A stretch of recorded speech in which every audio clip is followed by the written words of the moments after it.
ಉದ್ಯೋಗಾಕಾಂಕ್ಷಿಗಳ ಹೋರಾಟಕ್ಕೆ ಬಿಜೆಪಿ ಸಾಥ್ ಕೊಟ್ಟಿದೆ. ರಿಪಬ್ಲಿಕ್ ಕನ್ನಡದಲ್ಲಿ ಅರವಿಂದ್ ಬೆಲ್ಲದ್ ಎಕ್ಸ್ಕ್ಲೂಸಿವ್ ಆಗಿ ಮಾತನಾಡಿದ್ದಾರೆ. ಸದನದಲ್ಲೂ ಕೂಡ ಬಿಜೆಪಿ ಈ ಕುರಿತಾಗಿ ಧ್ವನಿ ಎತ್ತಲಿದೆ.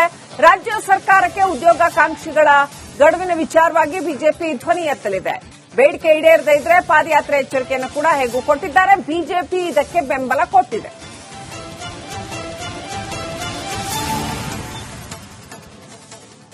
ಇನ್ನು ಅರವಿಂದ್ ಬೆಲ್ಲದ್ ಅವ್ರನ್ನ ಮಾತಾಡ್ತೀನಿ.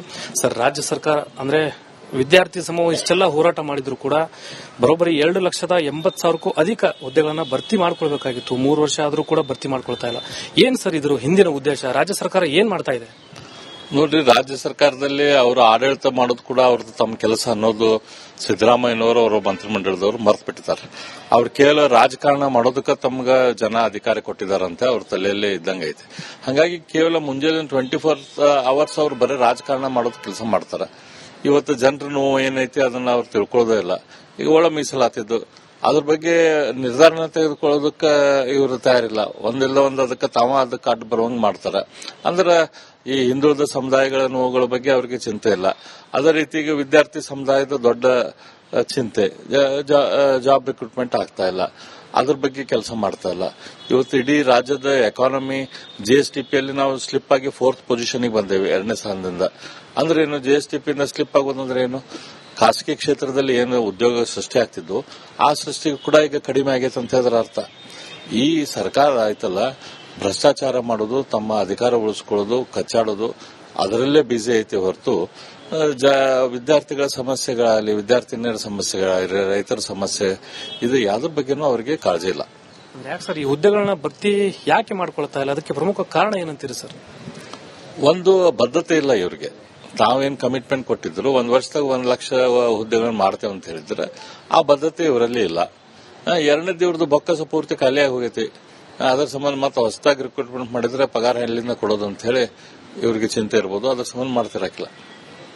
ವಿದ್ಯಾರ್ಥಿ ಸಮೂಹದ ಜೊತೆ ತಾವು ಕೂಡ ಬೆಂಬಲವನ್ನು ವ್ಯಕ್ತಪಡಿಸಿದ್ರಿ ವಿರೋಧ ಪಕ್ಷದಿಂದ. ಮುಂದಿನ ನಡೆ ಯಾವ ರೀತಿ ಇರುತ್ತೆ ಸರ್? ಈ ವಿದ್ಯಾರ್ಥಿಗಳ ಜೊತೆ ಯಾವ ರೀತಿ ಬೆಂಬಲ ಇರುತ್ತೆ? ಮುಂದಿನ ನಡೆ ಯಾವ ರೀತಿ ಇರುತ್ತೆ? ಈಗ ವಿಧಾನ ಪರಿಷತ್ತಿನ ವಿಧಾನಸಭೆಯ ಒಳಗೆ ಕೂಡ ನಾವು ಇದ್ರ ಬಗ್ಗೆ ಹೋರಾಟ ಮಾಡ್ತೀವಿ. ಈ ಬರಲಿರುವ ವಿಧಾನಸಭಾ ಅಧಿವೇಶನ ಆಗಲಿ ಮುಂದಾಗಲಿ. ಹಾಗಾಗಿ ಸರ್ಕಾರಕ್ಕೆ ಅಲ್ಲಿ ಚುರುಕು ಕೊಡಿಸುವಂತ ಕೆಲಸ ಮಾಡ್ತೀವಿ.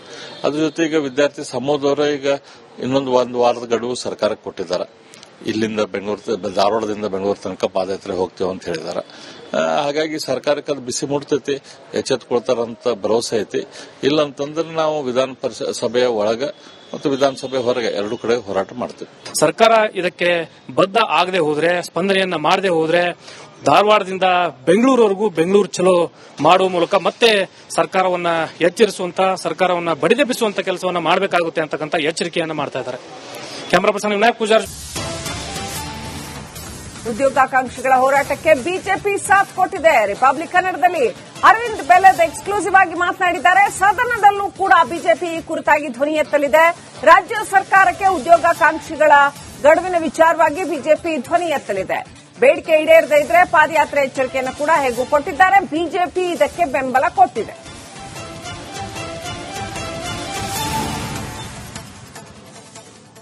ಇನ್ನು ಅರವಿಂದ್ ಬೆಲ್ಲದ್ ಅವ್ರನ್ನ ಮಾತಾಡ್ತೀನಿ.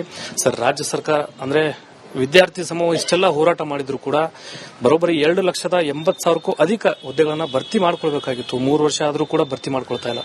ಏನ್ ಸರ್ ಇದ್ರ ಹಿಂದಿನ ಉದ್ದೇಶ? ರಾಜ್ಯ ಸರ್ಕಾರ ಏನ್ ಮಾಡ್ತಾ ಇದೆ?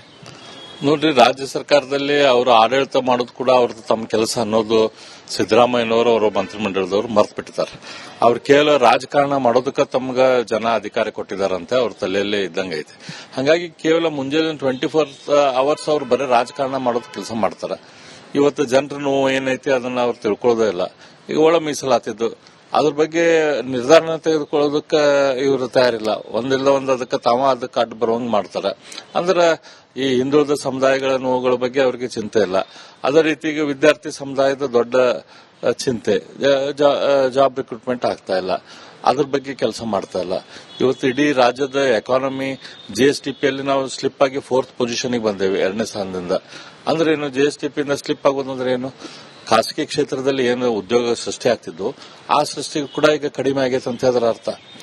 ಈ ಸರ್ಕಾರ ಆಯ್ತಲ್ಲ, ಭ್ರಷ್ಟಾಚಾರ ಮಾಡೋದು, ತಮ್ಮ ಅಧಿಕಾರ ಉಳಿಸ್ಕೊಳ್ಳೋದು, ಕಚ್ಚಾಡೋದು, ಅದರಲ್ಲೇ ಬಿಸಿ ಐತಿ ಹೊರತು ವಿದ್ಯಾರ್ಥಿಗಳ ಸಮಸ್ಯೆಗಳಾಗಲಿ, ವಿದ್ಯಾರ್ಥಿನಿಯರ ಸಮಸ್ಯೆಗಳಾಗಲಿ, ರೈತರ ಸಮಸ್ಯೆ ಇದು ಯಾವ್ದ್ರ ಬಗ್ಗೆನೂ ಅವರಿಗೆ ಕಾಳಜಿ ಇಲ್ಲ. ಯಾಕೆ ಸರ್ ಈ ಹುದ್ದೆಗಳನ್ನ ಭರ್ತಿ ಯಾಕೆ ಮಾಡ್ಕೊಳ್ತಾ ಇಲ್ಲ? ಅದಕ್ಕೆ ಪ್ರಮುಖ ಕಾರಣ ಏನಂತೀರಿ ಸರ್? ಒಂದು ಬದ್ಧತೆ ಇಲ್ಲ ಇವರಿಗೆ.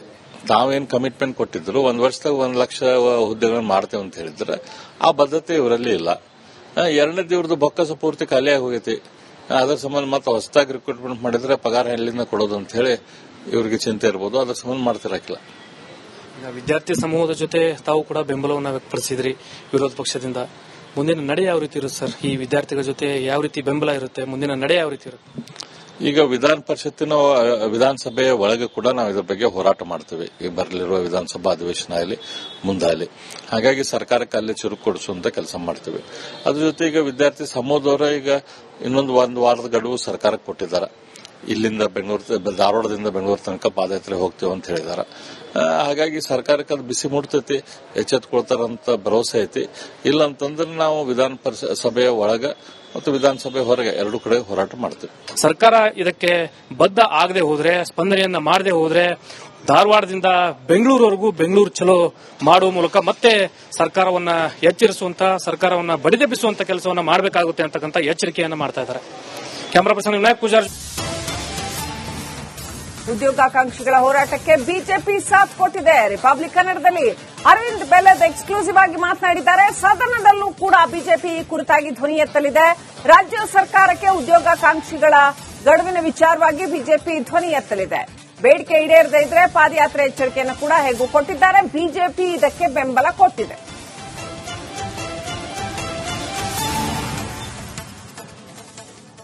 ಇನ್ನು ಅರವಿಂದ್ ಬೆಲ್ಲದ್ ಅವ್ರನ್ನ ಮಾತಾಡ್ತೀನಿ ಸರ್. ರಾಜ್ಯ ಸರ್ಕಾರ ಅಂದ್ರೆ ವಿದ್ಯಾರ್ಥಿ ಸಮೂಹ ಇಷ್ಟೆಲ್ಲ ಹೋರಾಟ ಮಾಡಿದ್ರು ಕೂಡ ಬರೋಬ್ಬರಿ 2,80,000ಕ್ಕೂ ಅಧಿಕ ಹುದ್ದೆಗಳನ್ನ ಭರ್ತಿ ಮಾಡ್ಕೊಳ್ಬೇಕಾಗಿತ್ತು. 3 ವರ್ಷ ಆದ್ರೂ ಕೂಡ ಭರ್ತಿ ಮಾಡ್ಕೊಳ್ತಾ ಇಲ್ಲ.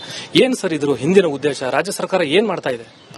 ನೋಡ್ರಿ, ರಾಜ್ಯ ಸರ್ಕಾರದಲ್ಲಿ ಅವರು ಆಡಳಿತ ಮಾಡೋದು ಕೂಡ ಅವ್ರದ್ದು ತಮ್ಮ ಕೆಲಸ ಅನ್ನೋದು ಸಿದ್ದರಾಮಯ್ಯನವರು ಅವರ ಮಂತ್ರಿಮಂಡಲದವರು ಮರ್ತು ಬಿಟ್ಟಿದ್ದಾರೆ. ಅವ್ರು ಕೇವಲ ರಾಜಕಾರಣ ಮಾಡೋದಕ್ಕೆ ತಮ್ಗ ಜನ ಅಧಿಕಾರ ಕೊಟ್ಟಿದಾರಂತೆ ಅವ್ರ ತಲೆಯಲ್ಲೇ ಇದ್ದಂಗೆ ಐತಿ. ಹಾಗಾಗಿ ಕೇವಲ ಮುಂಜಾನೆ 24 ಅವರ್ಸ್ ಅವ್ರು ಬರೀ ರಾಜಕಾರಣ ಮಾಡೋದ್ ಕೆಲಸ ಮಾಡ್ತಾರೆ. ಇವತ್ತು ಜನರ ನೋವು ಏನೈತಿ ಅದನ್ನ ಅವ್ರು ತಿಳ್ಕೊಳ್ಳೋದೇ ಇಲ್ಲ. ಈಗ ಒಳ ಮೀಸಲಾತಿದ್ದು ಅದ್ರ ಬಗ್ಗೆ ನಿರ್ಧಾರ ತೆಗೆದುಕೊಳ್ಳೋದಕ್ಕೆ ಇವರು ತಯಾರಿಲ್ಲ. ಒಂದಿಲ್ಲ ಒಂದು ಅದಕ್ಕೆ ಅದಕ್ಕೆ ಅಡ್ಡ ಬರುವಂಗ್ ಮಾಡ್ತಾರೆ. ಅಂದ್ರೆ ಈ ಹಿಂದುಳಿದ ಸಮುದಾಯಗಳ ನೋವುಗಳ ಬಗ್ಗೆ ಅವರಿಗೆ ಚಿಂತೆ ಇಲ್ಲ. ಅದೇ ರೀತಿ ಈಗ ವಿದ್ಯಾರ್ಥಿ ಸಮುದಾಯದ ದೊಡ್ಡ ಚಿಂತೆ, ಜಾಬ್ ರಿಕ್ರೂಟ್ಮೆಂಟ್ ಆಗ್ತಾ ಇಲ್ಲ, ಅದ್ರ ಬಗ್ಗೆ ಕೆಲಸ ಮಾಡ್ತಾ ಇಲ್ಲ. ಇವತ್ತು ಇಡೀ ರಾಜ್ಯದ ಎಕಾನಮಿ ಜಿಎಸ್ಟಿಪಿಯಲ್ಲಿ ನಾವು ಸ್ಲಿಪ್ ಆಗಿ 4th ಪೊಸಿಷನ್ಗೆ ಬಂದೇವೆ 2ನೇ ಸ್ಥಾನದಿಂದ. ಅಂದ್ರೆ ಏನು, ಜಿಎಸ್ಟಿಪಿಯಿಂದ ಸ್ಲಿಪ್ ಆಗೋದಂದ್ರೆ ಏನು? ಖಾಸಗಿ ಕ್ಷೇತ್ರದಲ್ಲಿ ಏನು ಉದ್ಯೋಗ ಸೃಷ್ಟಿ ಆಗ್ತಿದ್ದು ಆ ಸೃಷ್ಟಿಗೂ ಕೂಡ ಈಗ ಕಡಿಮೆ ಆಗೈತೆ ಅಂತ ಅದರ ಅರ್ಥ. ಈ ಸರ್ಕಾರ ಆಯ್ತಲ್ಲ, ಭ್ರಷ್ಟಾಚಾರ ಮಾಡೋದು, ತಮ್ಮ ಅಧಿಕಾರ ಉಳಿಸ್ಕೊಳ್ಳೋದು, ಕಚ್ಚಾಡೋದು ಅದರಲ್ಲೇ ಬಿಸಿ ಐತಿ ಹೊರತು ವಿದ್ಯಾರ್ಥಿಗಳ ಸಮಸ್ಯೆಗಳಾಗಲಿ, ವಿದ್ಯಾರ್ಥಿನಿಯರ ಸಮಸ್ಯೆಗಳಾಗಲಿ, ರೈತರ ಸಮಸ್ಯೆ ಇದು ಯಾವ್ದ್ರ ಬಗ್ಗೆನೂ ಅವರಿಗೆ ಕಾಳಜಿ ಇಲ್ಲ. ಯಾಕೆ ಸರ್ ಈ ಹುದ್ದೆಗಳನ್ನ ಭರ್ತಿ ಯಾಕೆ ಮಾಡ್ಕೊಳ್ತಾ ಇಲ್ಲ? ಅದಕ್ಕೆ ಪ್ರಮುಖ ಕಾರಣ ಏನಂತೀರಿ ಸರ್? ಒಂದು ಬದ್ಧತೆ ಇಲ್ಲ ಇವರಿಗೆ. ತಾವೇನ್ ಕಮಿಟ್ಮೆಂಟ್ ಕೊಟ್ಟಿದ್ರು, 1 ವರ್ಷದಾಗ 1 ಲಕ್ಷ ಹುದ್ದೆಗಳನ್ನ ಮಾಡ್ತೇವೆ ಅಂತ ಹೇಳಿದ್ರೆ ಆ ಬದ್ಧತೆ ಇವರಲ್ಲಿ ಇಲ್ಲ. ಎರಡನೇದು ಇವ್ರದ್ದು ಬೊಕ್ಕಸ ಪೂರ್ತಿ ಖಾಲಿಯಾಗಿ ಹೋಗೈತಿ. ಅದರ ಸಂಬಂಧ ಮತ್ತೆ ಹೊಸದಾಗಿ ರಿಕ್ರೂಟ್ಮೆಂಟ್ ಮಾಡಿದ್ರೆ ಪಗಾರ ಎಲ್ಲಿಂದ ಕೊಡೋದು ಅಂತ ಹೇಳಿ ಇವ್ರಿಗೆ ಚಿಂತೆ ಇರ್ಬೋದು. ಅದರ ಸಂಬಂಧ ಮಾಡ್ತಿರಕಿಲ್ಲ. ವಿದ್ಯಾರ್ಥಿ ಸಮೂಹದ ಜೊತೆ ತಾವು ಕೂಡ ಬೆಂಬಲವನ್ನು ವ್ಯಕ್ತಪಡಿಸಿದ್ರಿ ವಿರೋಧ ಪಕ್ಷದಿಂದ. ಮುಂದಿನ ನಡೆ ಯಾವ ರೀತಿ ಇರುತ್ತೆ ಸರ್? ಈ ವಿದ್ಯಾರ್ಥಿಗಳ ಜೊತೆ ಯಾವ ರೀತಿ ಬೆಂಬಲ ಇರುತ್ತೆ? ಮುಂದಿನ ನಡೆ ಯಾವ ರೀತಿ ಇರುತ್ತೆ? ಈಗ ವಿಧಾನ ಪರಿಷತ್ತಿನ ವಿಧಾನಸಭೆಯ ಒಳಗೆ ಕೂಡ ನಾವು ಇದ್ರ ಬಗ್ಗೆ ಹೋರಾಟ ಮಾಡ್ತೀವಿ. ಈಗ ಬರಲಿರುವ ವಿಧಾನಸಭಾ ಅಧಿವೇಶನ ಆಗಲಿ ಮುಂದಾಗಲಿ. ಹಾಗಾಗಿ ಸರ್ಕಾರಕ್ಕೆ ಅಲ್ಲಿ ಚುರುಕು ಕೊಡಿಸುವಂತ ಕೆಲಸ ಮಾಡ್ತೀವಿ. ಅದ್ರ ಜೊತೆ ಈಗ ವಿದ್ಯಾರ್ಥಿ ಸಮೂಹದವರ ಈಗ ಇನ್ನೊಂದು 1 ವಾರದ ಗಡುವು ಸರ್ಕಾರಕ್ಕೆ ಕೊಟ್ಟಿದ್ದಾರೆ. ಇಲ್ಲಿಂದ ಧಾರವಾಡದಿಂದ ಬೆಂಗಳೂರು ತನಕ ಪಾದಯಾತ್ರೆ ಹೋಗ್ತೇವೆ ಅಂತ ಹೇಳಿದಾರೆ. ಹಾಗಾಗಿ ಸರ್ಕಾರಕ್ಕೆ ಅದು ಬಿಸಿ ಮುಡ್ತೈತಿ, ಎಚ್ಚೆತ್ಕೊಳ್ತಾರಂತ ಭರವಸೆ ಐತಿ. ಇಲ್ಲ ಅಂತಂದ್ರೆ ನಾವು ವಿಧಾನ ಸಭೆಯ ಒಳಗ ಮತ್ತು ವಿಧಾನಸಭೆ ಹೊರಗೆ 2 ಕಡೆ ಹೋರಾಟ ಮಾಡ್ತೀವಿ. ಸರ್ಕಾರ ಇದಕ್ಕೆ ಬದ್ಧ ಆಗದೆ ಹೋದ್ರೆ, ಸ್ಪಂದನೆಯನ್ನ ಮಾಡದೆ ಹೋದ್ರೆ ಧಾರವಾಡದಿಂದ ಬೆಂಗಳೂರುವರೆಗೂ ಬೆಂಗಳೂರು ಚಲೋ ಮಾಡುವ ಮೂಲಕ ಮತ್ತೆ ಸರ್ಕಾರವನ್ನ ಎಚ್ಚರಿಸುವಂತ, ಸರ್ಕಾರವನ್ನ ಬಡಿದೆಬ್ಬಿಸುವಂತ ಕೆಲಸವನ್ನ ಮಾಡಬೇಕಾಗುತ್ತೆ ಅಂತಕ್ಕಂಥ ಎಚ್ಚರಿಕೆಯನ್ನ ಮಾಡ್ತಾ ಇದ್ದಾರೆ. Camera person Vinayak Poojary.